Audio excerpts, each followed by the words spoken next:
Shalom saudara dalam Tuhan. Saudara, mari kita melihat video yang berikut dan tentu banyak poin yang menjadi berkat dalam kehidupan kita, di mana lagi-lagi jumpa dengan seorang apologi Kristen yang sangat cerdas, bahkan menguasai sejarah, menguasai Alkitab dan juga paham dengan Al-Quran, sehingga pada akhirnya Juma tidak berkutik. Mari kita simak dan setelahnya kita berkomentar di kolom komentar, dan jangan lupa tekan tombol like dan juga share video ini supaya menjadi berkat bagi banyak orang. Mari kita simak videonya, setelahnya kita berkomentar di kolom komentar. Berbicara mengenai Tuhanmu yang manusia itu, silakan dengan kesombonganmu, silakan. Silakan dengan konsep gerejamu, silakan dengan konsep kekristenmu, silakan. Anda mau tuhankan Yesus, itu hakmu. Tapi kita sedang berbicara mengenai kebenaran yang hakiki, kebenaran absolut. Tuhannya orang Yahudi bukan Yesus. Dan mereka mengerti bahasa Ibrani, mereka paham tentang kitab mereka. Sementara kalian, saudara Erben, kamu bisa apa? Bahasa Ibrani aja ndak bisa. Bagaimana Anda bisa mengetahui konsep-konsep yang ada di dalam tatanan keyakinan orang Yahudi? Sementara agama Anda hanya menyajikan terjemahan dan terjemahan, dan itu Anda telan setiap saat. Tanpa Anda bisa mengetahui duduk perkara yang sebenarnya apakah seperti itu. Kamu gak usah ke Islam. Islam itu adalah agama yang independen, tidak ngambil kitabnya Yahudi, nempel di Al-Quran, kemudian dikatakan itu adalah perjanjian lama dan perjanjian barunya adalah Al-Quran. Gak usah ke sana. Ilmu tidak ada untuk sana, ilmu Anda. Membaca kitab saya aja gak bisa. Cukup kamu ademkan, cukup kamu aturkan, kamu dudukkan, kamu selaraskan antara ajaran orang Yahudi dan ajaranmu. Karena Al-Quran mengatakan ada perselisihan antara Yahudi dan orang Kristen. Mereka berselisih paham. Fakta di lapangan, Anda berselisih paham dengan orang Yahudi tentang apapun itu. Tentang Yesus, tentang kitab, tentang Tuhan, semua kalian itu berselisih paham. Apa nggak malu? Ya? Apa nggak malu? Dengan agama yang kalian katakan dia sudah menggantikan dengan agama Yesus, Kristen. Tapi ternyata faktanya mereka masih ada sampai hari ini. Mereka tidak mengenal Yesus, tidak tahu itu apa itu Tuhan dalam rupa manusia. Mereka tidak kenal. Lalu dari mana ajaran Kristen ini muncul? Anda ingin mengatakan dari murid-murid yang pertama, siapa nama muridnya dan mana keturunannya, apa nama agama keturunannya? Agama Anda kan muncul di Eropa sana, di Antioquia. Orang pertama disebut Kristen di Antioquia, merambah terus sampai ke Eropa, sampai ke Indonesia melalui Belanda dan Portugis. Lalu Anda ingin menjajakan apa sekarang? Saya tidak mengenal Yesus. Oh sorry, di Al-Quran saya mengenal Isa alaihissalam. Di dalam kitab Anda, Yesus adalah Nabi, utusan Tuhan kepada Bani Israel, bukan kepada Kristen. Karena itulah saya katakan, coba Anda mendamaikan dulu deh. Damaikan dulu ajaran Yahudi dengan ajaran Anda. Oke. Silakan. Tunggu, Bang Erben. Tunggu dulu. Kan Kristen, jadi Bang Erben, saya mau tanya dulu sama Bang Zuma. Apa yang menyatakan persamaan itu menurut Bang Zuma? Nabi Isa dengan Yesus itu sama? Sebentar bro, biar saya jawab aja. Sebentar, jangan ditanya. Kita menjawab aja, kita luruskan. Dia live kan ini, jadi gak usah kita pok, sudah tahu kita perbedaannya. Karena begini, pandangan ini harus kita luruskan dulu. Saya sudah tahu. Jadi gini, biar Erben, kasih saya waktu, kasihan teman Anda bertanya. Jadi gini, saudara Christian Prince, ya. Oke, silakan Bang Erben, biar Bang Erben jawab. Ya udah, oke. Silakan Bang Erben. Ada beberapa poin yang saya catat di sini dan saya harus jelaskan semua. Kamu mengatakan Tuhanmu yang manusia. Maaf Bro Juma, bagi saya Tuhan Yesus lebih berkuasa daripada Allah SWT. Karena tapi tidak manusia ada kan? Kok larinya ke SWT? Potong dulu, Bang Juma, jangan kan dipotong aja dulu. Tuhan Anda bukan manusia, jangan Anda banding-bandingkan dengan Tuhan saya gitu. Bang Juma, jangan dipotong, Saya akan jelaskan. Bagi saya, Tuhan Yesus lebih berkuasa daripada yang kamu sembah. Karena sejak zaman Nabi Muhammad, dia menyatakan diri kepada Muhammad melalui Jibril, saya tidak menemukan ada mujizatnya. Kalaupun ada mujizat yang dilakukan di dalam Quran seperti yang dikatakan Musa, itu terjadi, sudah ada di dalam kitab-kitab terdahulu. Jadi artinya begini, kalau Yesus menyembuhkan, menghidupkan orang mati, berjalan di atas air, bahkan meneduhkan badai, menyembuhkan berbagai penyakit, menurut saya itu lebih layak jadi Tuhan. Tetapi saya mau tegaskan, Tuhan itu bahasa Yunani Kurios, bahasa Inggris Lord. Saya sudah pernah ajari kamu akan hal itu. Jadi Tuhan Yesus itu artinya penguasa.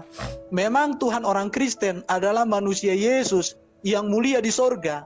Tetapi Allahnya orang Kristen adalah Adonai Elohim, yaitu Bapa di sorga. Jadi Allah itu beda dengan Tuhan. Itu harus kamu catat, supaya kamu ada kemajuan dalam diskusi. Baru kamu katakan tadi, orang Yahudi itu bahasa Ibrani. Kamu tidak mengerti sejarah, karena selama ini kamu hanya bicara tapi tidak ada data. Septuaginta abad ketiga keempat, itu sudah dituliskan dalam teks Yunani. Sedangkan teks Yahudi, bahasa Ibrani yang ada, itu disalin dari Septuaginta kemudian. Karena teks-teks Yahudi yang ada itu lebih tua daripada Septuaginta. Jadi kamu di sini artinya tidak mengerti sejarah, hanya adu suara. Itu yang saya sangat sayangkan. Septuaginta itu sudah teks Yunani abad ketiga, itu PL, itu semua. Baru kamu katakan Islam agama independen, tidak seperti orang Kristen dikaitkan dengan Yahudi. Kenapa? Memang Islam harus jadi agama yang independen. Kenapa? Karena kalau kitab Quran dipadukan atau dibaca secara bersamaan dengan kitab Taurat, dibaca secara bersamaan dengan kitab Injil, hancur itu Quran. Kenapa saya katakan demikian? Karena semua kisah para nabi yang ada di Quran bertolak belakang dan bertentangan dengan kisah para nabi yang ada di dalam Alkitab orang Yahudi, di dalam kitab Yahudi dan kitab Kristen. Baru kamu katakan lagi kan, selisih paham dengan Yahudi. Itu orang Kristen kau bilang selisih paham. Tapi kamu lupa orang Islam, ajaran Islam dengan Yahudi itu bertempur. Bukan hanya selisih paham. Bahkan orang Muslim sampai hari ini nggak ada yang berani menjilid kitab Quran satu dengan kitab Yahudi. Kalau orang Kristen dijilid satu. Sebentar, jangan dulu. Oke, siapa ini? Dengar dulu, aku mau menjelaskan semua. Oke. Dengarkan ya. Moderator Bang. Ya jangan begitu juga lah moderator. Kau Kristen atau apa? Silakan bang. Ya, lanjut bang Erwin. Oke, kau bilang tadi ajaran Kristen muncul di Eropa. Cuma kamu gagal sejarah. Paulus ketika bertobat di dalam Galatia, dia memberitakan Injil pertama kali ke tanah Arab. Itu kamu lupa. Bahkan sebelum Muhammad lahir, di tanah Arab itu sudah banyak Kristen. Bahkan Waraka bin Naufal, salah satu bidat Kristen, Nasoro, suka menulis kitab Taurat dan Injil. Jadi bagaimana kamu mengatakan Kristen dari Eropa? Kamu belajar sejarah dari mana? Aku heran. Jadi Juma bro, kamu seorang gurunda, jangan buat dirimu seperti seorang TK berhadapan dengan Erben. Pahami sejarah secara utuh. Kristen itu berasal dari Yesus Kristus. Karena Kristen itu artinya adalah pengikut Kristus, murid-murid Kristus yang berbakti kepada Kristus. Makanya kata Kristen tidak ada di Quran, yang ada Nasoro. Kenapa? Nasoro itu bidat. Ya, Nasrani itu bukan Kristen, beda. Tadi kau katakan Isa dengan Yesus. Saya mau kasih tahu samamu supaya semua orang tahu. Yesus itu sukunya Yehuda karena mamanya Maria suku Yehuda. Tapi Isa itu suku Lewi karena mamanya Maryam, saudara Harun, binti siapa itu? Baru Isa di dalam Quran itu lahir di pohon kurma. Yesus itu lahir di Bethlehem, di kandang, di palungan, di kandang domba. Isa di dalam Quran ajarannya sembahlah Allah, aku bukan Tuhan, itu tok. Selama 33 tahun dia di dunia ini. Sejak kecil dia menerima kitab. Sedangkan Yesus di dalam Alkitab, ajaran etika dan moralnya itu lengkap. Mujizat yang dibuat Isa di dalam Quran ada dituliskan, tapi tidak dijelaskan apa latar belakangnya, apa maknanya, apa tujuannya. Sedangkan Yesus di dalam Alkitab, mujizatnya dijelaskan dan maknanya, tujuannya jelas. Isa di dalam Quran itu tidak mati, tidak bangkit, tapi dia naik ke langit. Yesus di dalam Alkitab mati, bangkit, dimuliakan, naik ke surga. Isa di dalam Quran naik ke langit itu ngapain? Sampai sekarang nggak tahu kita ngapain. Tetapi Yesus dalam Alkitab jelas menyediakan tempat bagi orang percaya. Baru dikatakan lagi, Isa di akhir zaman di kalian datang untuk membunuh Dajjal, mematahkan salib, membunuh babi. Sedangkan Yesus dalam Alkitab di akhir zaman datang sebagai raja segala raja, hakim yang adil. Jadi Isa bukan Yesus.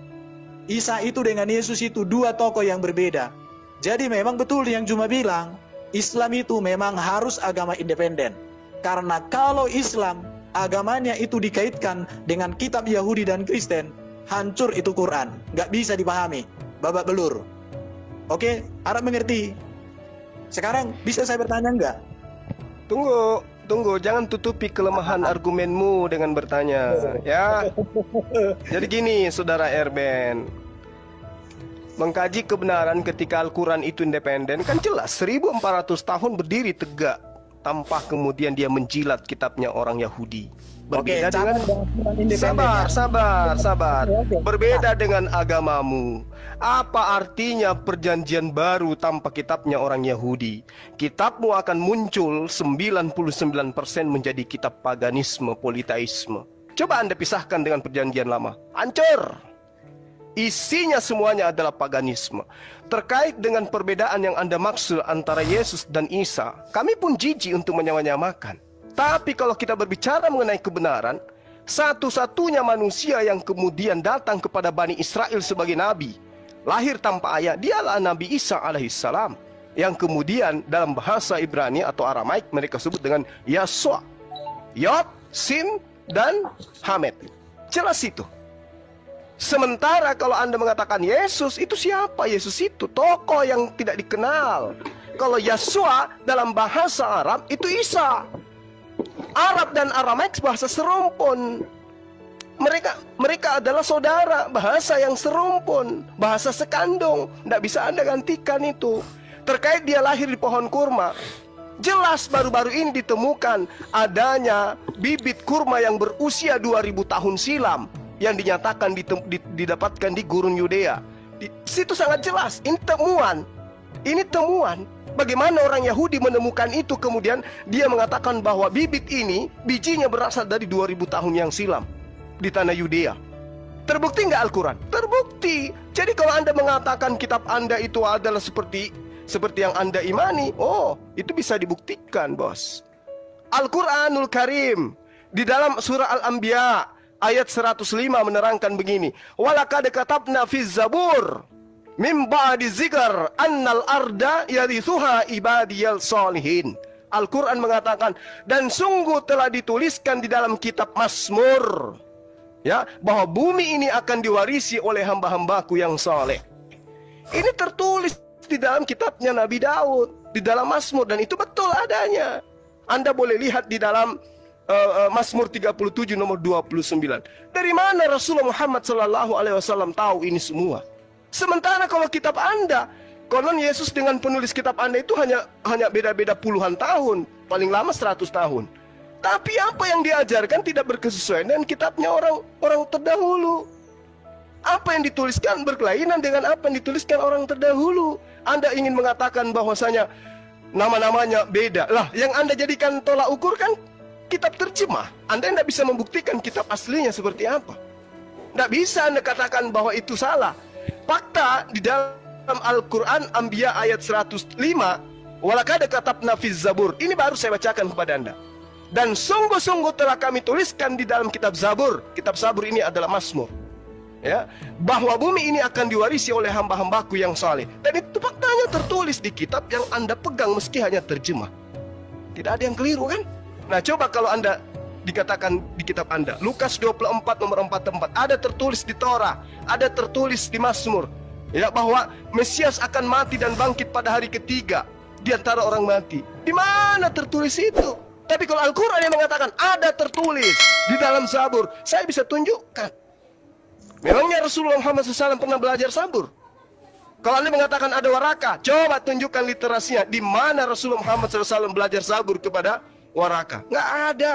Cuman masa kecil dia ketemu mengatakan pada saat dia diantar oleh istrinya kepada pamannya, baru dia katakan, oh inilah yang ditunggu-tunggu. Kenapa demikian? Oke, Bang Cuma. Oke, dijawab sama Bang Erben. Iya. Oke ya, jadi tadi kamu menegaskan Quran itu independen.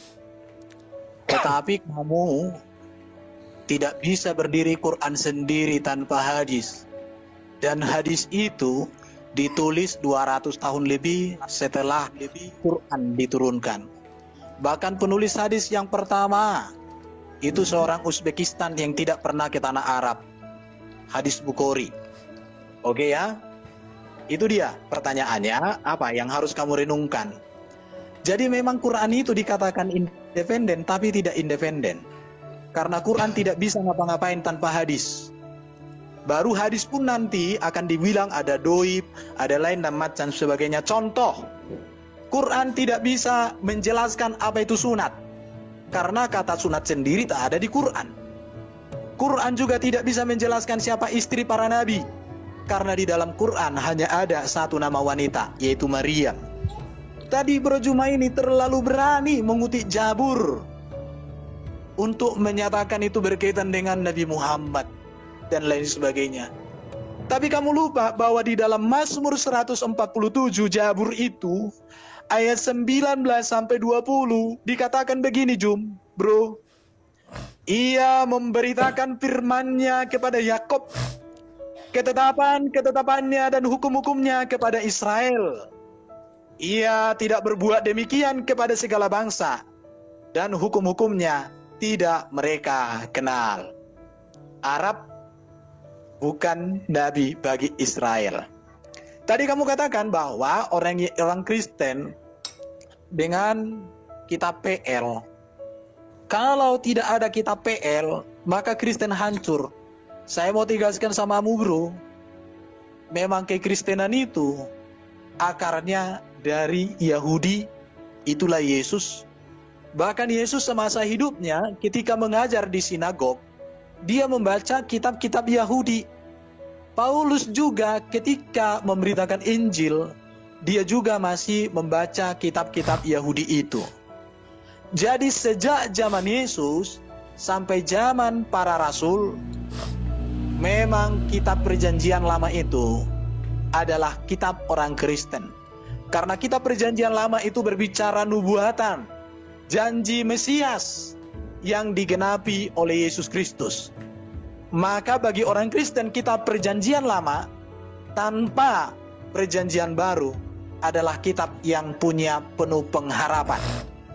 Tetapi setelah ada Yesus datang, maka kitab perjanjian lama, kitab yang pengharapan keselamatannya sudah dinyatakan di dalam Yesus. Oleh karena itu Bro Juma, saya mau sampaikan samamu, memang sejak semula kitab perjanjian lama adalah kitab yang dicintai oleh orang Kristen. Tetapi sangat sayang sekali, kitab yang sempurna tetapi tidak bisa berdiri sendiri Quran itu harus ada hadis, harus ada tafsir, harus ada ijtima juga. Mengklaim bahwa kitabnya sempurna. Tetapi jika diketemukan dengan kitab Yahudi, diketemukan dengan kitab orang Kristen, maka Quran itu akan ditinggalkan. Kenapa? Karena kisah-kisah di dalam Quran, kisah-kisah yang bertempur dan bertentangan dengan kisah yang ada di dalam kitab-kitab terdahulu. Bro Juma, sekarang saya mau sampaikan samamu pesan penting. Kalau memang Islam itu adalah agama yang independen, maka saya katakan apapun yang dibicarakan di dalam Quran itu tidak ada sangkut paut dengan orang Kristen dan tidak ada sangkut paut dengan orang Yahudi. Oleh karena itu kamu berhenti membual, menyamanyamakan dan mengutip Alkitab di dalam bualanmu. Karena ajaran Quran itu memang harus berdiri sendiri.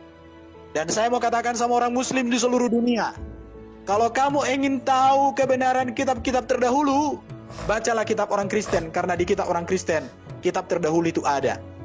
Memang dikatakan oleh juga Al Quran, kalau ada keraguan padamu Muhammad, tanyalah kepada ahli kitab. Itulah orang Kristen. Di situ ya. Bahkan di dalam kitab Taurat dan Injil itu ada petunjuk dan kebenaran. Sayang, si Juma ini melarang orang baca Alkitab. Tapi hari ini saya katakan, hai orang Muslim di seluruh dunia, baca Alkitab supaya kalian tahu apa perbedaan Alkitab dengan Al-Quran. Jangan hanya dengarkan ocehan si Juma ini. Oke, terima kasih. Apa lagi mau kau tanya? Ulayani. Oke, saya nggak perlu bertanya karena saya tahu kamu tidak akan bisa menjawab. Jadi saya cuma menanggapi halusinasi kamu ya. Ya, jadi gini, Al-Quran mengatakan begini, bil bayyinati waz zubur. Ya, wa anzalna ilaika dzikr litubayyana lin-nasi ma nuzzila ilaihim wa la'allahum yatafakkarun. Allah Subhanahu wa taala kemudian menurunkan Al-Qur'an kepada Rasulullah Muhammad sallallahu alaihi wasallam.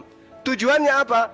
Kata Allah, agar engkau menerangkan kepada manusia apa yang telah diturunkan kepada mereka dan apa yang mereka pikirkan. Nah, keterangan-keterangan ini yang bersumber dari ayat suci Al-Quran itulah yang disebut hadis.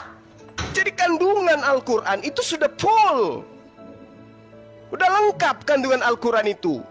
Tapi kemudian semua manusia setelah Islam hanya satu nabi, yaitu Rasulullah Muhammad SAW. Sebagai nabi, dia yang menjabarkan Al-Quran, dia yang menguraikan isi Al-Quran.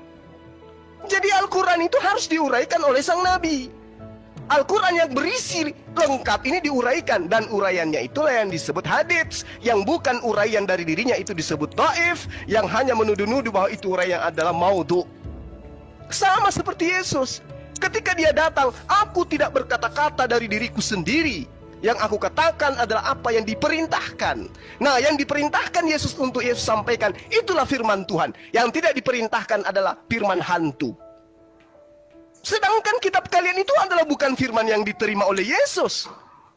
Firman yang diterima oleh Yesus, Yesus katakan di dalam catatan pewarta Yohanes yang adalah Markus itu sendiri. Yohanes 17 nomor 8. Segala firman yang engkau berikan kepadaku telah aku sampaikan. Berarti sebelum Yesus terangkat ke langit, dia sudah menyampaikan semua firman-Nya. Jadi tidak ada lagi firman yang diterima pada saat dia di bilik, pada saat dia di padang pasir, pada saat dia jalan ke Damsik, ada firman datang kepada dia. Tidak ada itu cerita. Pada saat dia di Pulau Patmos, ada surat-surat kemudian dikatakan itu adalah pengungkapan. Tidak ada cerita. Firman telah diterima oleh Yesus dan Yesus telah sampaikan sebelum dia terangkat. Namun murid-murid yang menerima firman itu dibunuh semua oleh pendiri Kristen. Camkan itu baik-baik. Pahami itu, telan itu baik-baik. Makanya kitabmu itu hanya menunggu tetesan-tetesan dari kitabnya Yahudi. Apa ya yang cocok dengan nubuatan Theos ya? Oh, ini ada Theos kita bangkit. Ah, ini yang cocok. Telah lahir. Oh, Raja Damai. Perkasa, oh ini cocok untuk Tuhan kita. Dijuallah kepada orang Roma dan Yunani. Itu yang perlu Anda pahami. Telan itu baik-baik. Makanya kalau saya katakan Al-Quran itu adalah kitab independen, memang betul. Al-Quran tidak perlu kitabmu. Kitabmu perlu kitabnya agama lain, yaitu kitabnya orang Yahudi. Apa jadinya perjanjian baru tanpa kitabnya orang Yahudi? Mencret. Tapi Al-Quran, sabar bos, baru juga 1 menit. Ya, wah, tidak adil ini ajaran kasih. Kalau Erben 5 menit, saya baru masuk 2 menit, dan sudah panas telinganya ya. Bukan, ini kita bicara banyak Alkitab. Kalau bahasa Quran, saya bertanya Quran, kau bebas menjawab. Mau? Nah, masalahnya harus adil dong timernya, waktunya. Kamu kan cuma jualan, dongeng-mendongeng. Anda mendongeng, kalau saya menjelaskan fakta. Silakan Bang Erben ditanggapin. Tidak adil ajaran kasih kok gini. Teman-teman muslim yang ada di seluruh dunia, saya mau sampaikan sama kalian. Iman Kristen itu sejalan dengan sejarah. Iman Kristen itu sesuai dengan kitab Taurat.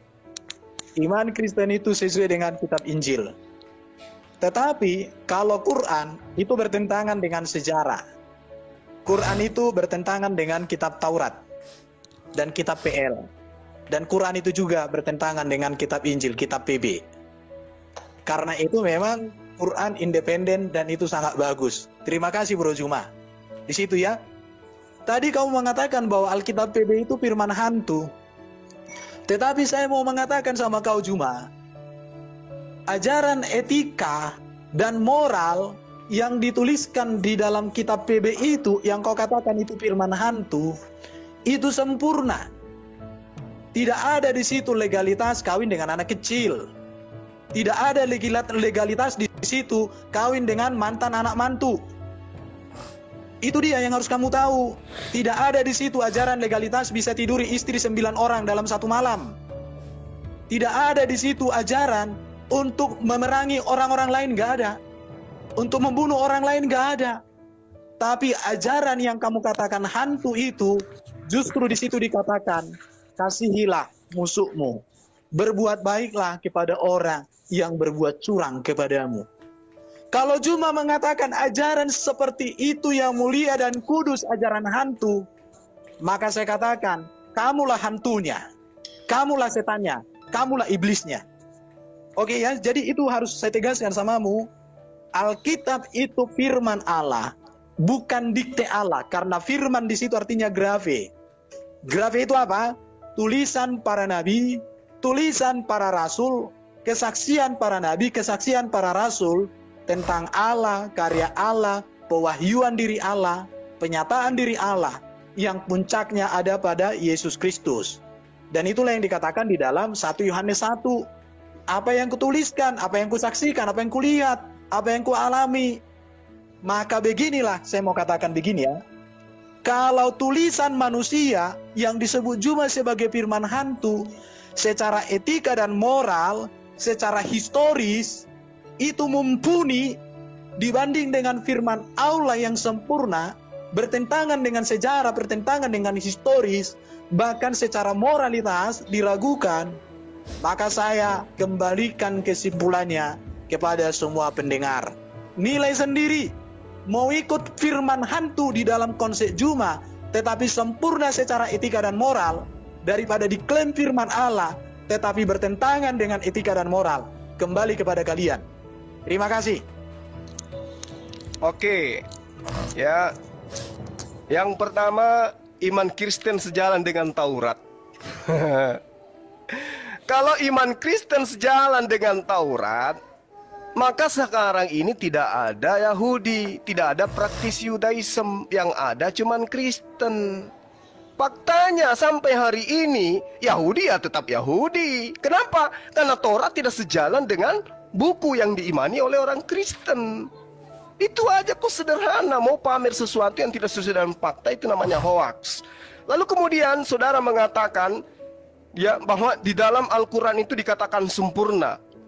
Tapi yang saya katakan adalah kitab hantu. Dengarkan pernyataan saya. Yesus di dalam kitab Anda, catatan Markus, di dalam buku Yohanes 17:8, mengaku semua telah dia sampaikan. Sementara kitab Anda adalah kitab yang dituliskan setelah Yesus terangkat ke langit.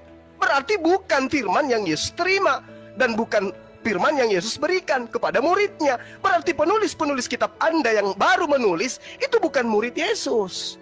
Karena muridnya telah menerima dan mencatatnya. Dia sudah terima pada saat itu. Kalaupun dia menulis, berarti dia sudah tulis sebelum Yesus itu terangkat. Tapi faktanya kan tidak. Hayo, berarti kitab Anda itu bukan dari Yesus. Pahami dulu di situ. Kalau bukan dari Yesus, berarti maudhu. Kalau hadits, dia kedudukannya maudhu. Karena kenapa? Tidak tersambung kepada narasumber. Hanya dituliskan. Yesus begini, Yesus begono, tapi tidak sampai kepada Yesus. Itu maudhu, do'if, bukan lagi do'if, maudhu. Lalu kemudian ketika Anda mengatakan Al-Quran itu begini, tidak menikahi anak kecil, tidak begini dan begono. Kawan, apa yang kamu tahu tentang Al-Quran? Apa yang kau tentang Islam? Membaca kitabnya aja tidak bisa kamu. Jadi yang kau uraikan itu adalah kebencian yang diasaskan dari ketidaktahuan kamu. Ingat, kitabmu, meskipun Anda katakan beretika dan moral, satu-satunya kitab di atas muka bumi ini yang mengatakan Tuhannya mati terkutuk di atas tiang salib. Hanya agamamu. Camkan itu. Satu-satunya agama yang mengatakan Tuhannya mati terkutuk hanya di agamamu. Camkan itu. Satu-satunya agama yang mengatakan bahwasanya tidak ada yang haram bagiku, semuanya halal, hanya kitabmu. Satu-satunya agama yang mengajarkan membunuh Tuhannya untuk menebus dosa umatnya hanya agamamu. Moral apa yang ingin kamu jual dengan agamamu itu? Moral apa? Firman Tuhan datang kepada para nabi. Siapa yang meninggalkannya pasti terkutuk. Tapi apa yang dikatakan oleh agamamu, kitabmu? Siapa yang menjalankan hukum Tuhan, dialah yang terkutuk. Makanya harus ada yang mati terkutuk untuk menebus kalian dari aturan Tuhan. Oke, silakan jawab Bang Irben. Oke ya, jadi saya mau sampaikan sama kamu ini bro. Kitab orang Kristen itu bukan dikte dari Yesus ya. Sejak gereja ada, tidak ada kitab perjanjian baru yang didikte oleh Yesus atau dituliskan oleh Yesus sendiri. Artinya, secara sejarah, Quran, Jibril, Muhammad, dan Allah SWT salah memahami sejarah kekristenan. Justru kami bertanya, kitab yang mana sih yang diturunkan kepada Isa itu? Kenapa tidak ada sekarang? Apakah Allah yang menurunkan kitab kepada Isa gagal menjaga kitab itu? Karena sejak gereja ada 500-600 tahun sebelum Muhammad lahir, tidak ada ajaran mengatakan bahwa kitab itu ditulis oleh Yesus, diterima oleh Yesus, atau diberikan oleh Yesus. Bagaimana Allah, Jibril, dan Muhammad, dan Quran, serta semua orang Muslim memahami secara gagal? Ini menjadi perenungan. Tadi kamu bertanya, sejauh mana kamu tahu Quran? Kamu tidak bisa baca Quran. Saya jadi heran juga sama Bro Juma. Nabi terbesar di dalam keyakinanmu, Nabi Muhammad, itu nggak bisa baca juga katanya oleh mayoritas Islam. Artinya dalam konteks itu saya selepel dengan beliau, nggak bisa baca. Masalahnya saya masih bisa baca kalau huruf Latin. Kalau Yunani saya masih bisa baca. Ibrani sedikit-sedikit karena udah lama nggak kugunakan. Artinya saya lebih pintar dalam hal membaca dibanding daripada Nabi itu dalam konteks baca ya. Dan juga Bro Juma, kau katakan Tuhan kalian mati terkutuk. Memang Yesus Tuhan kami itu disalibkan, tetapi Allah kami tidak pernah disalibkan. Jadi saya mau katakan sama orang Muslim, Tuhan dengan Allah beda. Karena Tuhan itu Lord, Kurios bahasa Yunaninya. Sedangkan Allah itu Theos. Jadi yang disalibkan itu ya Kurios, bukan Theos. Kalau orang Kristen mengatakan disalibkan itu Theos, saat ini Kristennya itu ketempeleng itu, apapun gelarnya itu. Karena tidak ada di dalam Alkitab Theos itu disalibkan. Yang disalibkan adalah manusia Yesus Kristus yang diberikan Allah kuasa di bumi di surga kepadanya. Jadi baru cuma di sini menurut saya itu gimana lah ya gitu ya. Oke, saya jam 8 ada mengajar. Jadi saya cukupkan dulu untuk Bro Juma. Lanjut Aderion. Oke, saya tanggapi dulu ya. Aderion ya, saya ya. Jadi saya tanggapi ya. Anda mengatakan kitab apa yang diterima oleh Yesus? Al-Quran mengatakan begini. Alladzina atainahumul kitaba ya'rifuna kama ya'rifuna abna'ahum wa inna fariqam minhum la yaktumunal haqqa wa hum ya'lamun. Orang-orang yang telah kami beri kitab Torah dan Injil. Jadi bukan Kristen. Kabur dia. Jadi bukan Kristen yang diberi kitab Torah dan Injil. Di situ dikatakan mereka yang menerima Torah dan Injil itu seperti mengenal Muhammad SAW dengan mengenal anak-anaknya, mengenal anak sendiri. Dan kata Al-Quran, wa inna fariqam minhum, sungguh-sungguh di antara mereka sebagian mereka pasti menyembunyikan kebenaran itu, padahal mereka mengetahui. Itu yang dikatakan Al-Quran. Saatnya Anda membuktikan itu. Apakah benar yang dikatakan oleh Al-Quran ini atau tidak? Baru Anda boleh menghakimi Al-Quran. Kalau Al-Quran itu keliru, tunjukkan di mana kekeliruannya. Ketika dia mengatakan alladzina atainahumul kitaba ya'rifuna kama ya'rifuna abna'ahum. 1400 tahun silam loh itu. Nah, terkait dengan Injil yang dikatakan di mana kitab itu, Paulus sendiri pendiri agama Anda terbingung-bingung, dia terheran-heran. Aku heran bahwa kamu begitu lekas berbalik daripada dia yang oleh kasih karunia Kristus telah memanggil kamu dan mengikuti satu Injil lain. Berarti Paulus pun sadar bahwa banyak Injil yang bertaburan pada masa itu. Jadi untuk menentukan mana Injil yang benar, dia tanya kepada Paulus, Injil mana yang bertaburan, yang dia katakan Injil lain. Ayo. Sementara di dalam kisah para rasul, kisah para pewarta, bab 8, di situ sangat jelas dikatakan bahwasanya Filipus yang dipanggil oleh Yesus itu mengajarkan Injil Yesus. Nah, Injil Yesus ini yang mana? Tunjukkan kepada saya. Jangan kau tunjukkan Injil Markus, Matius dan seterusnya. Injil Yesus yang kau tunjukkan kepada saya, supaya saya mengurai alladzina atainahumul kitaba ini. Silakan. Oke, Erwin sudah kabur soalnya. Sudah turun orangnya, sudah turun. Ya, makanya Bang. Selamat malam Bang Luka dan Aderion, selamat malam. Wah, ada nabinya orang Kristen juga ini. Ya, Malam ganti Bang. topiknya aja, percuma ganti topiknya diganti. Selamat malam Gurunda. Semangat malam nabinya teman-teman Kristen. Wah, kacamatanya cakep. Selamat malam Aderion. Ya, selamat malam Bang. Malam. Bang, aku boleh tanggapin ya? Silakan. Ya silakan Boleh, Bang, Bang Ade. Lu jangan sama deh kas semua. Lu kan akrab lu. Nggak apa-apa. Putus-putus Bang. Enggak gini Bang. Kan Iya, lu putus-putus Bang. Lalu gak asal dulu lah kau. Putus suara le. Lepas kacamata Gini Bang. dulu. Oke, silakan. Gini Bang, kalau misalnya aku minjem kata-kata Abang yang tunjukkan kekeliruan Quran. Ya ini. Injil itu artinya bukan kitab, Bang. Injil itu artinya kabar. Nah, Injil lain mana yang ada beredar? Yang saat itu Injil itu adalah Injil yang di luar apa yang para rasul sampaikan. Itu dulu namanya Serintus. Dia mengajarkan namanya reinkarnasi. Itu Serintus. Dia mengajarkan Injil yang lain. Dia ngaku itu dari pengajaran Yesus, padahal bukan. Yang diberi perintah untuk mengajarkan para rasul, bukan orang lain. Di luar itu bukan Injil namanya. Nah, kekeliruan Quran apa? Yaitu mengartikan bahwa Injil itu kitab. Dan justru betul tadi Abang si Erben nanya, kalau kitab Injil itu diterima sama Isa, kitab Injil itu yang kitab yang mana? Aduh, kitab yang mana Bang? Saya nggak ngeliatin. Aduh, ini apa sih? Saya nggak ngeliatin kalau di zaman Isa itu sebenarnya yang nulis kitab Injil itu siapa sih Bang? Di dalam Islam? Menurut Islam? Boleh nggak Bang bisa jelasin yang menulis kitab Injil itu? Silakan Bang. Iya, baik. Jadi gini, di dalam Al-Quran itu tidak dikatakan siapa yang menulis. Tapi Al-Quran cukup jelas menerangkan bahwa kitab diberikan kepada Nabi Isa alaihissalam. Kepada siapa kitab ini diberikan? Kepada Nabi Isa alaihissalam. Kepada siapa Nabi Isa alaihissalam ini diutus?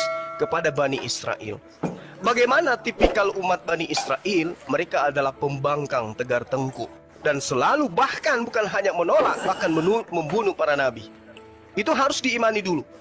Bahwa tipikal daripada Bani Israel tempat Yesus diutus itu adalah tipikal orang-orang yang acap kali. Bukan hanya menolak nabi, bahkan sampai kepada tahap membunuhnya pun mereka lakukan. Jadi kalau Anda ingin mengatakan mana kitabnya dan seterusnya, ya itulah yang dikatakan oleh Al-Quran. Bahwa mereka gemar menyembunyikan kebenaran setelah kebenaran itu datang kepada mereka. Salah satunya yang saya katakan tadi, alladzina atainahumul kitaba ya'rifuna kama ya'rifuna abna'ahum. Untuk membuktikan itu, tanya aja pada diri Anda, apakah kemudian Yesus diterima oleh Bani Israel atau ditolak? Ya diperlihatin dulu dong Bang, baru kita buktikan. Kalau memang ada kitab Injilnya Isa, kalau nggak ada apa yang mau dibuktikan? Nah, sekarang justru kalau kita yang salah. Salah. Gini. Menurut saya. Kalau Anda ingin membuktikan usia kitab itu jelas sudah 2000 tahun yang silam, sedangkan pada masanya aja sudah ditolak, apalagi sekarang Anda meminta bukti. Jadi Al-Quran tidak keliru ketika dia mengatakan, ya ahlal kitab lima talbisunal haqqa bil batil wa taktumul haqqa wa antum ta'lamun. Wahai ahli kitab, mengapa engkau mencampur adukan antara hak dan yang batil, sementara engkau tahu tentang kebenaran itu? Mereka mencampur adukkan kebenaran itu. Itu yang dikatakan oleh Al-Quran. Ya itulah buktinya. Di mana kebenaran Quran itu menyebutkan bahwa Isa itu menerima kitab? Lu nggak ada kok. Nah, itu kalau Saya Anda mau melihat nekanin di situ, Silakan. Bang. Ya gimana, Bang? Silakan. Oke. Jadi gini, tadi saudara Erben saya tanya, Yesus mengatakan di dalam Yohanes 17 nomor 8, segala firman yang engkau berikan kepadaku telah aku sampaikan. Berarti Yesus itu memiliki firman-firman yang diterima dari Tuhannya. Kemudian sebelum dia terangkat ke langit, firman itu telah disampaikan kepada murid-muridnya. Hanya saja di tengah-tengah murid-muridnya, kata Yesus, itu ada penyesat, ada antikristus yang menganiaya murid-murid Yesus, bahkan sampai kepada tahap pembunuhan kepada murid-murid Yesus. Dan itu terjadi. Dan Paulus mengakui. Sehingga saya katakan, jangankan kitabnya, Yesusnya aja dibantai. Jangankan kitabnya, murid-muridnya saja dibantai. Bagaimana mungkin kemudian? Jangan ke situ dulu, Bang. Nah, itu fakta. Jangan ke situ dulu dong, Bang. Enggak, itu tahu. Cuman kita jangan bahas itu dulu, Bang. Saya mau fokus di tentang kitab Injil yang diterima Isa ini dulu. Sementara kalau di Yohanes 17 ayat 8, saya bisa jelasin itu. Itu berbahasa aslinya juga kan, katanya kan bukan logos disebutnya, tapi remata. Betul, kemanusiaan Yesus itulah yang menerima perkataan dari Bapa. Betul. Cuma kan bukan ditulis, bukan disuruh. Ditulis, nggak dibilang situ ditulis. Kusampaikan berarti murid-muridnya saat itu menulis, kan nggak dibilang gitu, Bang. Disampaikan, telah kusampaikan, bukan ditulis. Adapun kitab-kitab sekarang ini justru menuliskan sang firman hidup ini, 1 Yohanes 1 ayat 1. Bukan didikte, Bang. Memang nggak ada tuh fakta, baik secara teologis dan historis, bahwa ada namanya kitab Yesus. Nggak ada. Baik secara teologis maupun historis. Nah, abang ini yang menurut saya, ini bukan menyerang ya, Bang. Ini nggak terbukti. Nggak ada kitab yang diterima Isa itu kok. Sekarang kitab yang diterima Isa kemana, Bang? Oke, baik. Jadi gini. Dibawa ke sorga. Jadi gini. Ketika kemudian Rasulullah Muhammad SAW itu menerima Al-Quran, itu juga sudah dikatakan kitab.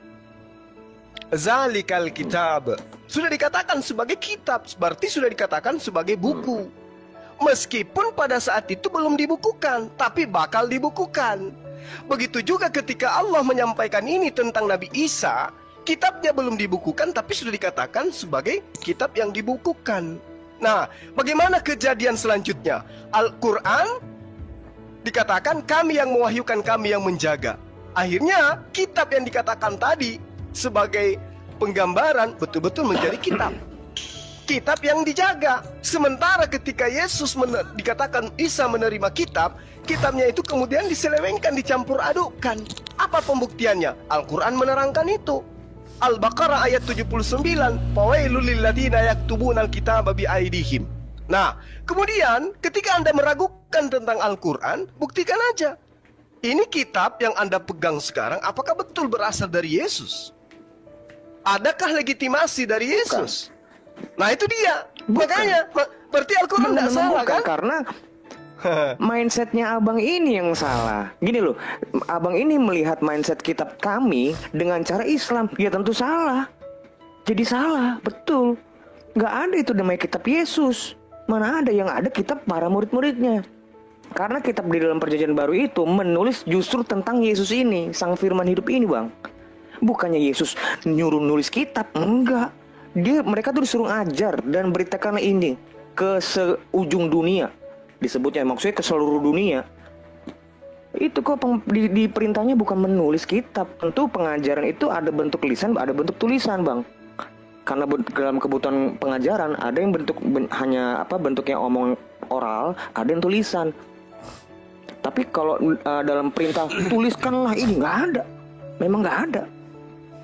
Seperti itu, Bang. Oke, jadi gini. Yesus itu adalah Islam akui sebagai Nabi Tuhan, utusan Tuhan. Itu yang kami sebut dengan Nabi Isa alaihissalam. Al-Quran mengatakan dia selalu berbicara perkataan-perkataan yang benar. Dan setelah kita telusuri, kitab Anda pun mengatakan demikian. Yesus bukan pembohong. Yesus itu bukan pendusta.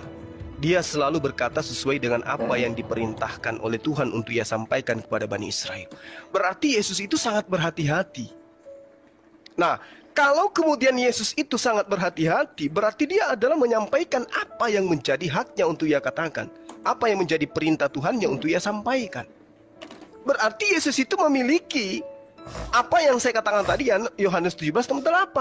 Ada untaian firman yang diberikan oleh Tuhannya untuk ia sampaikan kepada Bani Israel. Dan itulah yang kami sebut dengan sebutan kitab Injil.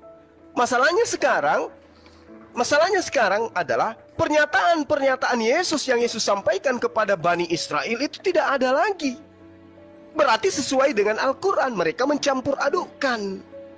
Apa pembuktian yang mencampur adukkan? Kitab Anda dinyatakan dituliskan berdasarkan hasil penyelidikan. Di dalamnya ada firman Tuhan, di dalamnya ada hasil penyelidikan, di dalamnya ada kata-kata pengantar dari penulisnya. Keliru enggak Al-Quran di situ? Tidak, itu sudah benar. Al-Quran mengatakan itu. Mereka mencampur adukkan. Seperti itu. Silakan. Oke, terima kasih Bang.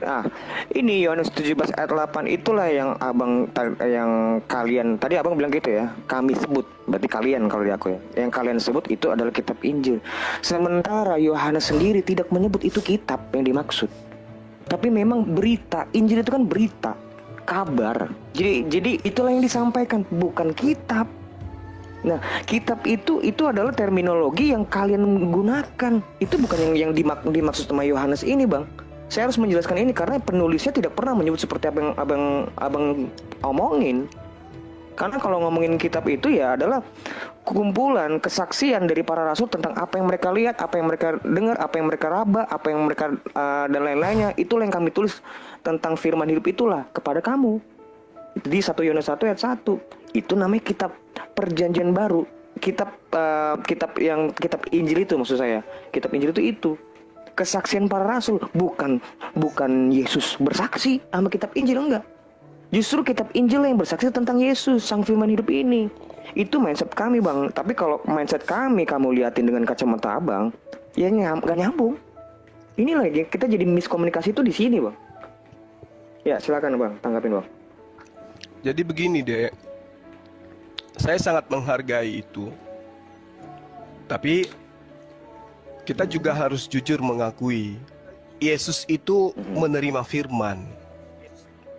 Kan itu faktanya. Artinya kalau Yesus menerima firman, dia utusan Tuhan yang di dalam kitabnya saudara mengatakan tidak berkata-kata dari dirinya sendiri.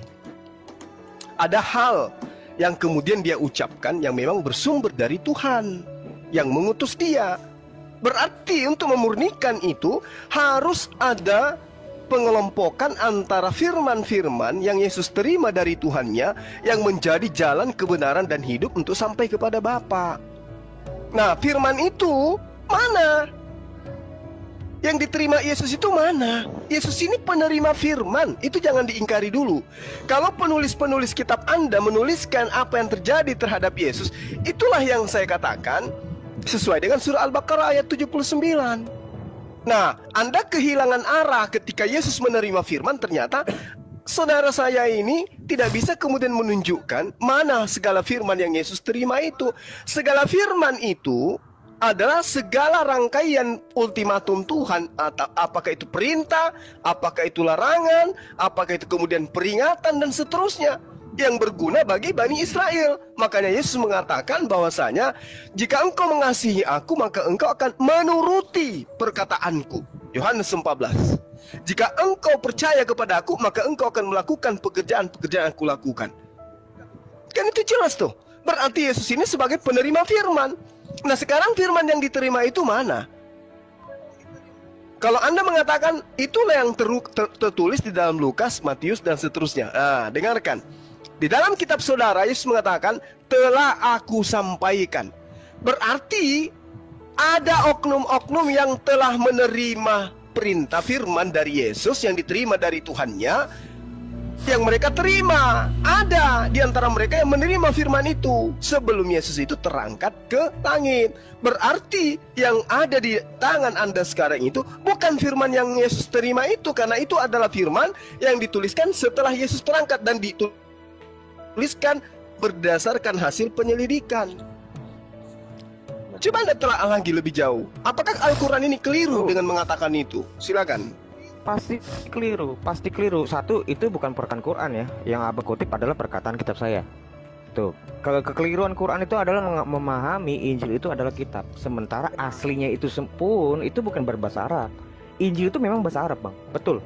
Saya akuin itu Injil memang bahasa Arab. Cuman itu bukan main language-nya, itu bukan bahasa utamanya. Bahasa utama itu disadur, diserap dari bahasa Yunani. Arti kabar baik. F itu artinya baik, Angelion itu artinya kabar. Makanya itu kalau di Mesir itu disebutnya Injil. Kalau di Ethiopia itu disebutnya Wangil. Kalau di Turki itu Injil. Kalau di Arab itu disebutnya Injil. Itu Kristen Arab jauh sebelum Quran itu ada eksis. Nah, itulah yang kalian serap di kitab kalian. Kalian sebutlah Injil itu adalah kitab yang diterima Isa. Itu bohong. Itu bohong. Karena apa? Satu, baik secara teologis itu nggak terbukti, dan secara historis nggak ada namanya kitab Yesus tuh nggak ada, Bang. Kitab Yesus tuh nggak pernah nama ada tuh. Yesus tuh nggak pernah namanya nulis kitab. Nah, kembali ke Yohanes 17 ayat 8, itu kan disampaikan, bukan ditulis. Dan abang bilang di Yohanes 17 ayat 8 ada oknum. Itu bukan oknum, murid-muridnya langsung. Ini kan doa Yesus kepada murid-muridnya sebelum dia itu naik ke surga tuh. Telah kusampaikan kepada segala firman yang engkau sampaikan kepadaku telah kusampaikan kepada mereka. Ini siapa? Mereka tuh para rasul. Jadi abang nggak bisa menyebutkan itu adalah oknum. Oknum itu ya kalian sebenarnya, karena kalian tuh berada di luar para rasul. Itu oknum. Kalau para rasul itu sendiri itu bukan oknum, muridnya Yesus kok. Jadi nggak pas gitu loh apa namanya istilah oknum itu, Bang. Ya gitu, Bang. Iya, jadi begini.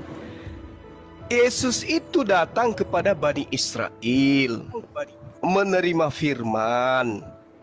Bandingkan dengan apa yang ada di kitab saudara. Yesus itu tidak berkata-kata dari dirinya sendiri. Apa yang ia katakan adalah apa yang diperintahkan untuk ia katakan, ia sampaikan. Itu menurut apa yang ada di dalam kitab saudara. Artinya, ketika diuji Al-Quranul Karim, dijelaskan bahwa Nabi Isa alaihissalam itu diberikan Injil. Lalu kemudian mereka rubah. Ini yang diterangkan oleh Al-Quran. Mereka mencampur adukkan setelah mereka tahu tentang kebenaran. Nah sekarang, kalau untuk menguji kebenaran Al-Quran ini, ya kita lihat aja apakah kemudian orang-orang Yahudi menerima Yesus pada saat itu atau membantahnya. Kalau membantahnya, oknumnya dibantah, bagaimana mungkin ajarannya mau diterima dengan baik? Sedangkan murid-muridnya yang angkatan pertama yang bersama dengan dia itu juga sudah teraniaya oleh Paulus itu sendiri, dan Paulus akui. Nah, Yesus pun katakan itu. Coba Anda lihat di dalam Lukas 21 nomor 8. Nomor 12-nya dikatakan, namun sebelum itu terjadi, sebelum penyesat itu datang menyamar, kata Yesus, terlebih dahulu engkau dianiaya, engkau ditangkap, engkau disesat, engkau dimasukkan ke dalam penjara. Siapa pelaku ini? Siapa pelakunya? Ya Paulus. Habis itu dia mengaku bertaubat, lalu mengajarkan ajaran-ajaran yang tidak bersumber dari Yesus. Silakan. Ya, boleh. Aku coba pertajam ya ini narasi pembicaraan kita ya. Kita jangan jadi stuck di situ aja. Abang tadi menyebutkan mereka mencampur adukkan setelah tahu kebenaran. Ini saya catat ya, Bang. Ya. Yang saya mau tahu gini loh, Bang. Ini saya mau menyelidikin ya. Kita bareng-bareng nih, kita berpikir nih. Apa kira-kira keuntungan yang diraih dari si pemalsu ini ya? Kita harus menulis ini, nyebutnya si pemalsu atau pengubah lah, Bang. Nggak usah lah ngomong pemalsu, karena saya suka ngomong kalau pemalsu, kalian nggak bilang, oh Injil bukan dipalsukan. Nah kan gitu, oke. Diubah. Si apa keuntungan dari si pengubah mengubah Injil ini? Kira-kira apa? Oke, baik. Jadi Al-Quran mengatakan gini. Bismillahirrahmanirrahim. Fawailul lilladzina yaktubuna al-kitaba bi'aidihim thumma yaquluna hadza min 'indillah liyashtaru bi thamanan qalila fawailul lahum mimma katabat aydihim wa wailul lahum mimma yaksibun. Maka celakalah orang-orang yang menulis buku dengan tangan mereka sendiri kemudian berkata ini dari Allah, ini dari Tuhan, dengan maksud untuk menjualnya dengan harga murah. Maka celakalah mereka karena tulisan tangan mereka, dan celakalah mereka karena apa yang mereka perbuat. Harga murah itu apa?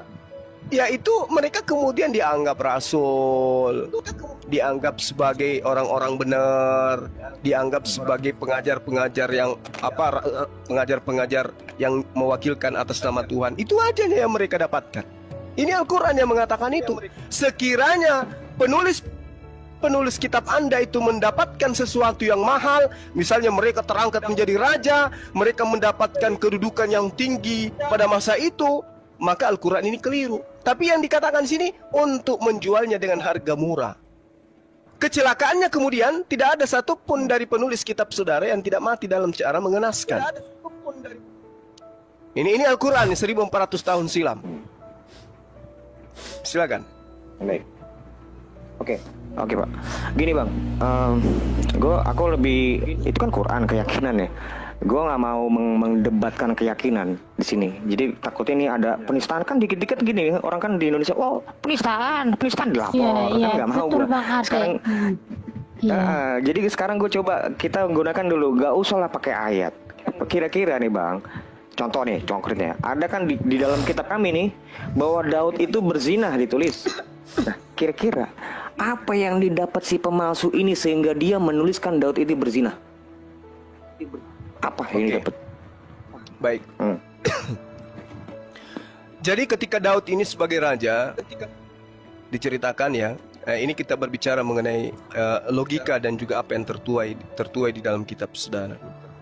Daud cacat, Salomo cacat. Cuman satu yang tidak cacat, yaitu Yesus dan juga Paulus. Semuanya cacat. Adam cacat, Abraham cacat, semua.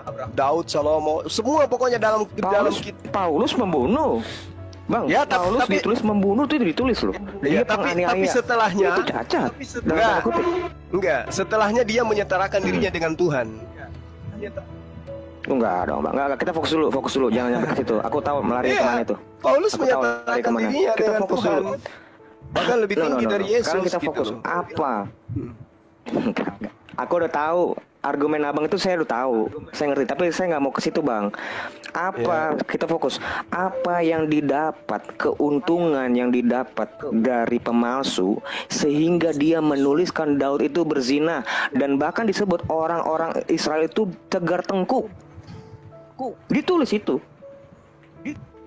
Malah menurut saya yang aneh itu justru Quran. Ini minta maaf. Kenapa? Maaf saya bilang jangan Quran. Gini Bang, kitab abang ini kenapa? Semuanya itu disebutnya nabi. Kan lucu. Gimana? Lebih masuk akal mana Bang? Nih pada waktu misalnya Daud nih ya. Daud ini berzina, tapi nggak ditulis berzina. Atau dia berzina ditulis berzina, mana kira-kira yang lebih dipalsukan? Padahal ini berzina nih. Kalau kami kan memang bagi kami Daud itu memang berzina walaupun pada akhirnya bertobat, tapi ditulis. Nah, kalau kalian kan enggak, memang dia berzina tapi nggak ditulis berzina. Justru lebih dekat sama kalian dibanding kami. Kalau kita membaca di dalam kitab Kisah Para Rasul pasal 2, di sana sebetulnya ada pada saat pencurahan Roh Kudus yang terjadi pada perayaan Pentakosta Yahudi. Itu ada bukan hanya pendatang dari Kirene, Mesir, Afrika Utara sekarang ini, yang waktu itu menjadi wilayah Kekaisaran Romawi, lalu pendatang dari Roma, orang Arab yang semuanya wilayah Roma, tetapi juga ada pendatang-pendatang dari Partia, Elam, penduduk Mesopotamia yang itu di bawah Kekaisaran Persia. Dan di sana sejak awal sudah ada suku-suku Arab yang sebagian juga menganut kekristenan. Maka kalau kita runut sejarahnya, pada waktu konsili Efesus diselenggarakan di kota Efesus, sekarang ini Turki, salah satu perwakilan dari gereja Arab yang hadir itu dari daerah Elusa di wilayah Yordania. Nama uskupnya adalah Abdullah. Dan ini ada dalam dokumen sejarah gereja kuno. Berarti istilah Allah itu dipakai jauh sebelum zaman Islam, karena ini ada seorang uskup dari wilayah Arab di Elusa yang namanya adalah Abdullah. Dalam catatan gereja yang waktu itu semua tertulis di dalam bahasa internasional, satu dalam bahasa Yunani, itu disebut Abdelas, Yunanisasi dari kata Arab Abdullah. Kemudian kita mengenal juga suku-suku Arab yang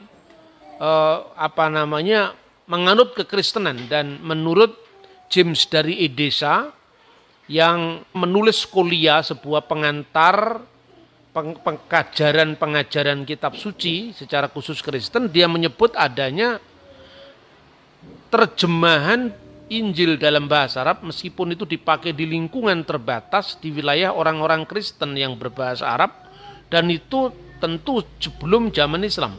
Karena Yakub dari Edessa atau James Edessa itu hidup pada abad ke-6, ya, akhir abad ke-5, abad ke-6, dan ketika itu tentu Islam belum lahir. Nah, lalu bagaimana kita melihat, tentu semua tidak hanya berdasarkan asumsi, ya, atau sekedar catatan versi agama tertentu, itu saya kira tidak fair. Kita harus merujuk pada catatan sejarah. Nah, kita temukan prasasti-prasasti berbahasa Arab, berhuruf Arab, bahkan dari situ kita bisa melacak perkembangan aksara Arab itu sendiri melalui prasasti-prasasti Arab yang ditemukan di wilayah sekitar Syria sebelum zaman Islam. Misalnya sekitar Syria dan Yordan, ya. Kita bisa melihat petanya di daerah yang dinamakan Umul Jimal. Sekarang ini wilayah kerajaan Yordan. Tahun 250 Masehi itu ditemukan prasasti Arab pra-Islam di sana. Lalu pada pertengahan abad ke-6 juga ditemukan prasasti Arab pra-Islam, dan itu justru di gereja. Jadi kita bisa melacak satu-satu sumber-sumber itu. Di sebuah reruntuhan dari gereja ortodoks Yunani yang dibangun abad ke-4 Masehi, dalam reruntuhan gereja itu ada sebuah pilar yang dihiasi dengan tanda salib dalam bentuk segi 4 lingkaran, yang itu ciri khas dari Jerusalem Cross, salib Yerusalem. Bisa tampak di banyak sekali temuan-temuan yang bisa kita kunjungi langsung di arkeologi Yordania. Lalu ada bangunan Romawi zaman Kristen yang disebut Proatorium dengan tanda salib juga, yang menjadi ciri khas dari situs-situs Kristen yang terjadi sebelum zaman Islam, dan itu mengandung inskripsi-inskripsi yang ditulis di dalam bahasa Arab. Lebih jelasnya kita bisa membaca misalnya prasasti Umul Jimal pertama. Kalau Bapak Ibu selidiki prasasti Umul Jimal pertama itu huruf-hurufnya masih mirip dengan huruf Ibrani. Misalnya nulis huruf D, Dalet. Itu kebalik kalau dilihat dari sudut pandang orang Arab, ya. Dal itu garisnya ke bawah, kalau dalet itu ke atas. Jadi itu bunyinya prasasti tertua ini yang berhuruf Arab, tapi huruf Arabnya itu masih mirip-mirip dengan huruf Ibrani. Itu bunyinya Danuh Nafsu Fihru Barsulai Rabu Dazimat Malik Tanuk atau Malik Danuk. Kalau kita amati, ya, pertama dari sudut pandang bahasanya, hurufnya, aksaranya, ini pasti belum huruf Arab sekarang, tapi menuju ke bahasa Arab yang sekarang kita pakai. Terbukti dengan penulisan huruf-hurufnya yang masih mirip dengan huruf Ibrani. Lalu dari sudut pandang bahasanya, belum sesuai dengan standar bahasa Arab yang dipakai setelah zaman sekarang. Misalnya, kata danuh itu bahasa Aram yang artinya inilah. Itu bahasa Arab sekarang hada. Kemudian kata nafsu. Nafsu itu kalau bahasa Arab sekarang maknanya adalah nafas, nyawa, ya. Seperti ungkapan yang terkenal dalam Al-Qur'an misalnya kullu nafsin da'iqatul maut. Setiap yang bernyawa, setiap yang bernafas akan menemui kematian. Nah, di sini kata nafsu masih berarti kuburan. Dan ini tentu perkembangan dari bahasa Aram ke dalam bahasa Arab. Jadi bahasa Aram itu bahasa yang dipakai oleh Kristus. Maka kalau diterjemahkan dalam bahasa Arab sekarang adalah hada kubur Fihru bin Sulay, ya. Sekarang kira-kira seperti itu. Kemudian Rabu Jadimat, kalau sekarang mungkin Sayyid Jadimat. Malik Tanuk tetap artinya raja Danuk. Ini bukti-bukti yang bisa kita lacak dari perkembangan huruf Arab. Jadi kata nafsu masih berarti kuburan, kalau sekarang ya hada al-kubur dan seterusnya. Tapi melalui sumber-sumber ini kita mendapatkan pengetahuan bahwa bahasa Arab itu sudah dipakai di lingkungan Kristen sebelum zaman Islam. Lalu pada pertengahan abad ke-6, medio abad ke-6, kita mengenal prasasti Umul Jimal kedua. Dalam prasasti Umul Jimal kedua ini huruf-hurufnya sudah mirip dengan huruf Arab sekarang. Misalnya menulis huruf alif, ya sudah seperti angka 1 gitu. Padahal kalau di dalam bahasa Ibrani tidak seperti itu, seperti silang. Kemudian dari bahasa Ibrani Aramaik itu berkembang menjadi kod atau huruf Siryak. Nah, huruf Siryak itu ada dua tahap ya. Yang pertama huruf Estrangelo atau Estrangela itu masih mirip dengan huruf Ibrani, teksnya itu, huruf-hurufnya. Kemudian berkembang menjadi serto atau serta, itu sudah merupakan jembatan ke dalam huruf Arab sekarang ini. Nah, teks di dalam prasasti Umul Jimal kedua itu menurut penemu enkripsi ini, yaitu Enno Littmann dari Jerman tahun 1913, disebutkan bacaannya adalah Allahu ghafara li Ulay. Allah mengasihi keluarga Ulay. Jadi ini menunjukkan bahwa perkembangan bahasa Arab memang berasal hurufnya itu dari bahasa Aram, dan bahasa Aram itu kemudian berdampingan dengan bahasa Ibrani dalam sejarah panjangnya, ya. Kemudian siapakah Ulaih ini? Ulaih itu adalah anaknya Ubaidah. Jadi bin Ubaidah Katib al-Ubaid al-Bani Amri tanabah alaihi min yakra'uhu. Semoga dipahami oleh orang yang membacanya. Jadi kalau kita lihat perkembangan dari prasasti Umul Jimal pertama tadi, masih digunakan bahasa Ibrani, bahasa Aramaik bar. Bar yang artinya anak. Dari kata bar itu muncul misalnya Bartolomai menjadi Bartolomeus. Barnaba menjadi Barnabas, ya. Itu. Tetapi di dalam prasasti Umul Jimal kedua ini sudah memakai kata yang dekat dengan bahasa Arab sekarang, yaitu bin yang artinya anak. Jadi Allahu ghafara li Ulay bin Ubaidah Katib al-Ubaid al-Bani Amri tanaba alaihi min yakra'uhu. Allah mengasihi Ulay bin Ubaidah, anaknya Ubaidah, sekretaris dari Bani Ubaid, pemimpin Bani Amru, semoga dipahami dari orang yang membacanya. Lalu yang ketiga, kita bisa mempelajari dari prasasti Jabat. Ini tahun 512. Ini tahunnya lebih pasti bisa dilacak, ya.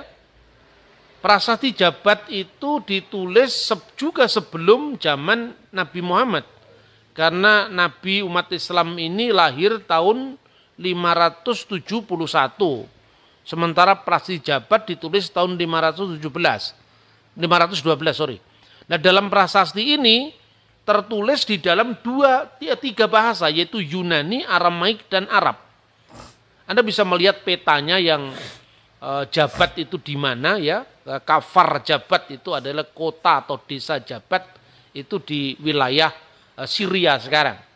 Lalu tertulis di sana di dalam tiga bahasa. Yang pertama bahasa Yunani, karena bahasa itu menjadi lingua franca atau bahasa internasional saat itu. kemudian bahasa Aramaik, ya, bahasa yang juga lingua franca di wilayah timur dan selatan dari kota suci Yerusalem. Sementara bahasa Yunani itu adalah bahasa lingua franca wilayah barat dari kota suci Yerusalem. Dan kemudian bahasa Arab sebagai bahasa lokal yang dipakai oleh suku-suku Arab yang sudah merayakan liturgi suci di dalam bahasa Arab, seperti catatan dari Yakub dari Edesa, James dari Edesa pada abad ke-5 tadi. Bagaimana bunyi prasasti ini kita bisa melihat di situ digunakan kata-kata Bismillah, demi nama Al-Ilah. Dan kita tahu nanti perkembangannya kata Al-Ilah itu gabungan antara definite artikel al atau the dalam bahasa Inggris dan ilah yang artinya sembahan. Jadi bismi demi nama, al-ilah sang sembahan, lalu disebutkan nama-nama orang yang berjasa mendirikan gereja di situ. Siapa dia? Sergius Bar Ahmad. Nama Sergius jelas itu adalah nama Yunani. Bar itu Aramaik. Jadi perhatikan kata bin bar itu dipakai secara silih berganti, ya, seperti kalau bahasa Indonesia sekarang putra dan anak dipakai secara silih berganti. Kemudian manaf wahani, manaf dan hani, bar mar al-khois, anaknya mar al-khois. Ini menunjukkan gabungan inkulturasi antara bahasa Yunani, bahasa Aramaik dan bahasa Arab. Kemudian Sergius putra Sa'ad dan Sitir dan Surai. Ini menunjukkan bahwa ada saling silang budaya yang luar biasa antara tiga bahasa yang berlaku pada zaman itu. Lalu yang berikut lagi adalah prasastiharan. Prasastiharan itu kira-kira muncul atau dibuat 3 tahun sebelum kelahiran Nabi Muhammad. Nah, dalam prasasti ini cuma ditulis dalam 2 bahasa, yaitu bahasa Yunani dan bahasa Arab. Dan ditulis di atas satu martirion, peringatan kemartiran, ya. Tugu peringatan kemartiran, martirion dari Rasul Yohanes. Dengan tanda salib, biasanya prasasti-prasasti Arab Kristen itu selalu memakai tanda salib, ya. Lalu ada tertulis di dalam bahasa Arab dan bahasa Yunani. Lalu ini adalah bentuk penulisan ulang dalam catatan tangan, ya, ditulis Anna, saya, persis dengan bahasa Arab sekarang sudah. Ini kira-kira 3 tahun menjelang kelahiran Nabi Muhammad. Anna Sarahil bin Tolimu, saya Sarahil anaknya Tolimu. Bana itu kudirikan atau telah kudirikan al-martul, martirion itu istilah Arabisasi dari bahasa Yunani martirion. Al-martul, lalu ada tanda salib di situ, Jerusalem Cross, lalu ditulis al-martul sanah pada tahun 463 Ba'da Mafsad Khaybar, ya, setelah kehancuran kota Khaybar, bi'am pada tahun, lalu tidak ada terusannya di situ. Inilah prasasti-prasasti yang dipakai di dalam bahasa Arab sebelum munculnya agama Islam. Kristen bersama dengan Juma, ya. Mereka membahas tentang beberapa hal terkait isi Alkitab dan Al-Quran, dan tentu banyak hal yang menjadi berkat dalam kehidupan kita. Dalam hal ini memberikan kita pengertian baru, memberikan kita pemahaman baru, memberikan kita pengertian baru tentang agama Kristen dan agama Islam, khususnya apa yang mereka sampaikan di video tadi. Nah, saudara dalam Tuhan, apa yang menjadi poin bagi saudara? Silahkan berbagi di kolom komentar, tuliskan komentar yang baik, yang positif, terutama komentar-komentar yang memuji memuliakan nama Tuhan dan komentar yang memberkati kita sekalian. Nah, saudara Tuhan, saya tidak banyak hal yang boleh saya sampaikan di video ini. Saya hanya terberkati dari apa yang disampaikan oleh apologi Kristen di video tadi tentang Yesus sebagai Tuhan ya. Cuma ya menolak ketuhanan daripada Yesus Kristus dengan berbagai dalil, dengan berbagai alasan ya. Dan dia juga menjelaskan beberapa ayat Alkitab untuk mendukung apa yang dia narasikan. Nah, saudara dalam Tuhan, bagi saya tidak menjadi persoalan apapun kata Juma terhadap kekristenan, terhadap Yesus ya. Kalau dia mengatakan Yesus bukan Tuhan, bagi saya itu bukan menjadi persoalan. Kenapa? Hal itu tidak mempengaruhi iman saya pribadi, dan saya percaya bahwa itu tidak mempengaruhi iman kita ya. Saya percaya bahwa iman kita adalah iman yang tertuju kepada Tuhan Yesus Kristus. Iman kita adalah iman yang berpengharapan kepada Tuhan. Iman kita adalah iman yang terarah kepada Tuhan. Iman yang percaya bahwa Yesus Kristus adalah Tuhan dan Juru Selamat dalam kehidupan kita. Dia adalah pribadi kedua dari Allah Tritunggal yang telah datang ke dunia ini, memberikan kasihnya kepada umatnya atau umat percaya kepadanya atau umat pilihannya, supaya mereka tidak binasa melainkan beroleh hidup yang kekal ya. Saya percaya bahwa kalau kemudian Juma menolak Yesus sebagai Tuhan ya, iman kita semakin teguh dalam Tuhan ya. Saya aminkan hal itu ya. Saya percaya bahwa hari-hari ini iman kita semakin diteguhkan, dikuatkan ya kepada Yesus Kristus ya. Pengetahuan kita tentang Alkitab ya semakin bertambah ya, wawasan kita semakin bertambah, semakin luas, dan kita percaya bahwa apa yang tertulis dalam Alkitab merupakan kebenaran yang hakiki, kebenaran dari Allah ya. Saya percaya kita sebagai orang Kristen beriman bahwa apa yang ditulis dalam Alkitab dari Kejadian sampai Wahyu merupakan firman Tuhan, dan di dalamnya menjelaskan tentang Yesus Kristus sebagai Tuhan dan Juru Selamat. Saya percaya kita tidak ragu akan hal itu ya. Nah, saudara dalam Tuhan, apologi Kristen di video tadi menjelaskan bukti ketuhanan Yesus ya. Dia melakukan mujizat, dia juga menunjukkan dirinya sebagai Tuhan, dia menyatakannya kepada umat pilihannya ya. Bahkan juga ketika mati di atas kayu salib, dia yang ketiga dia bangkit dari antara orang mati, dan setelahnya dia naik ke surga sebagaimana janjinya di dalam Injil Yohanes 14 bahwa dia pergi kepada Bapa untuk menyediakan surga bagi orang percaya kepadanya ya. Nah, saudara dalam Tuhan, hal-hal inilah yang tentunya menguatkan iman kita ya, apalagi kalau kita belajar dalam kitab Wahyu. Di sana dijelaskan secara gamblang bagaimana Yesus berada di atas surga, bagaimana Yesus bertakhta di atas surga, bagaimana Yesus membawa orang-orang percaya kepadanya ke tempat di mana dia berada, yaitu dalam kerajaan surga.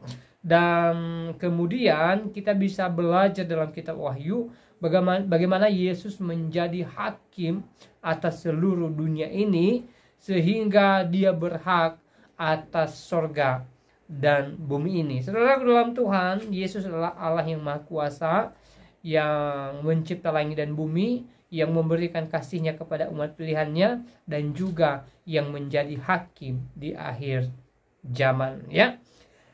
Nah, saudara dalam Tuhan, saya percaya bahwa kita punya iman yang sama sebagai orang Kristen. Kita yakin bahwa Yesus Kristus adalah satu-satunya juru selamat dalam kehidupan kita ya. Jadi saya percaya bahwa iman saudara adalah iman yang teguh, iman yang kokoh di dalam Tuhan Yesus Kristus ya. Sekali lagi, kalau Juma tidak percaya Yesus sebagai Tuhan, itu tidak menjadi persoalan, itu urusan dia. Karena memang kita dengan Juma itu berbeda ya. Keyakinan kita dengan keyakinan Juma itu berbeda. Dia seorang Muslim, kita Kristen. Tentu keyakinan kita berbeda ya, iman kita berbeda. Itu hal yang wajar ya. Kalaupun kemudian Juma mengutip beberapa ayat Alkitab untuk mendukung apa yang dia sampaikan, silahkan aja. Karena pada kenyataannya Alkitab tetap menyatakan kebenaran. Kalaupun ayat Alkitab dipakai untuk mendukung argumen-argumen mereka yang tidak percaya sebagai Tuhan, itu akan runtuh dengan sendirinya. Karena kenapa? Karena Alkitab justru mencatat ketuhanan Yesus dan bukti-bukti tentang Yesus sebagai Allah yang Maha Kuasa, ya. Nah, saudara dalam Tuhan, hal yang terpenting adalah iman kita yang tertuju kepada Yesus Kristus, iman kita yang terarah kepada Yesus, iman kita yang teguh kepada Yesus Kristus.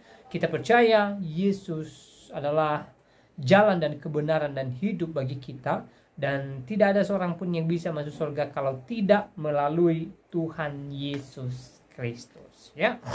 Nah, saudara dalam Tuhan, selebihnya seperti apa tanggapan saudara? Silahkan tulis di kolom komentar, ya. Tuliskan tanggapan yang baik, yang positif, terutama tanggapan atau komentar yang memuji muliakan nama Tuhan, dan komentar-komentar yang memberkati kita sekalian. Dan